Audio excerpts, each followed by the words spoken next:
business dealings, Rockefeller made sure to get the better end of the bargain. He would donate his great wealth to the creation of public institutions, but those institutions would be used to bend society to his will. As every would-be ruler throughout history has realized, society has to be transformed from the ground up. Americans in the 19th century still prized education and intellectual pursuits, with the 1840 census finding unsurprisingly that the United States, a nation that had been mobilized by tracts like Thomas Paine's remarkably popular Common Sense, was a nation of readers with a remarkable 93% to 100% literacy rate. Before the first compulsory schooling laws in Massachusetts in 1852, education was private and decentralized, and as a result classical education, including study of Greek and Latin and a solid grounding in history and science, was widespread. But a nation of individuals who could think for themselves was anathema to the monopolists. The oligarchs needed a mass of obedient workers, an entire class of people whose intellect was developed just enough to prepare them for lives of drudgery in a factory. Into the midst stepped John D. Rockefeller with his first great act of public charity, the establishment of the University of Chicago. He was aided in this task by Frederick Taylor Gates, a Baptist minister that Rockefeller befriended in 1889 and who would go on to be John D.'s most trusted philanthropic advisor. Gates would go on to write a short tract, The Country School of Tomorrow, that laid out the Rockefeller plan for education.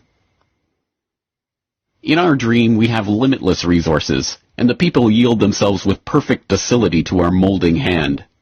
The present educational conventions fade from our minds, and, unhampered by tradition, we work our own goodwill upon a grateful and responsive folk. We shall not try to make these people or any of their children into philosophers, or men of learning or science. We are not to raise up from among them authors, orators, poets, or men of letters. We shall not search for embryo great artists, painters, musicians, nor will we cherish even the humbler ambition to raise up from among them lawyers, doctors, preachers, politicians, statesmen, of whom we now have ample supply. Although Rockefeller's resources weren't exactly limitless, they might as well have been. In 1902, he established the General Education Board to help implement Gates's vision for the Country School of Tomorrow with a staggering $180 million endowment. The Rockefeller influence on education was felt almost immediately, and it was amplified by help from fellow monopolists of the era who were approaching the topic of philanthropy from the same angle. Although best known as a steel magnate, Andrew Carnegie's fortune started on the railroads transporting Rockefeller's Standard Oil around the country, and was greatly magnified by a lucrative investment in property near Oil Creek that provided steady, profitable oil sales. In 1905, he established the Carnegie Foundation for the Advancement of Teaching, a tax-free foundation through which Carnegie and his appointees could direct the development of the education system in the United States and, eventually, worldwide. In 1910, Rockefeller followed suit by establishing the Rockefeller Foundation, which became the tax-free umbrella organization for his philanthropic ambitions. As the Reese Committee, a congressional investigation into the activities of these tax-free foundations in the 1950s, discovered, it wasn't long before Carnegie's endowment approached Rockefeller's foundation with a proposal to cooperate on their shared desire to transform the American education system in their own image. Norman Dodd, the director of research for the congressional committee who was granted access to the Carnegie Endowment's board minutes, explains.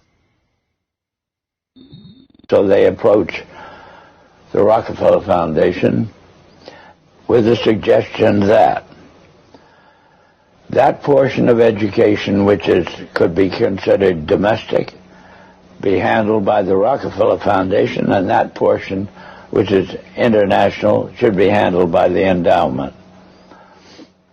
And they then decide that the key to the success of these two operations lay in an alteration in the teaching of American history. So they approach four of the then most prominent teachers of American history in the country, people like Charles and Mary Bird,